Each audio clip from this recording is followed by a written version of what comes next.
Hindi lamang kapayapaan at kaayusan ang natutugunan ng mga pulis. Minsan sila rin ang nagiging daan upang muling mabuhay ang pag-asa ng mga taong matagal nang naghihintay ng tulong. Ito ang naranasan ng mag-asawang senior citizen na sina Tatay Federico at Nanay Aurora Macaresa ng Barangay M. Rojas, Bulan, Sorsogon, matapos mapansin ng RPSB team ang kanilang kalagayan habang nagsasagawa ng needs assessment survey sa lugar. Tumambad sa mga pulis ang kalagayan ng mag-asawang matanda na matagal nang nangangarap magkaroon ng mas maayos at ligtas na tahanan.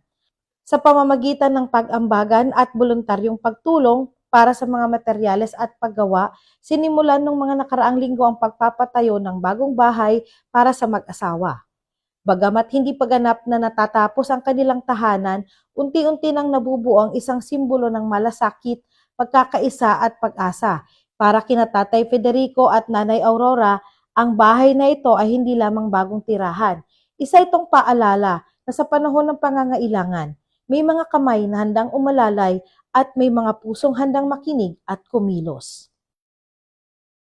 Mula dito sa Sorsogon Police Provincial Office, ako po si Police Staff Sergeant Angeli Bionson para sa Police News Network, Bagong PNP, para sa Bagong Pilipinas, serbisyong mabilis, tapat at nararamdaman.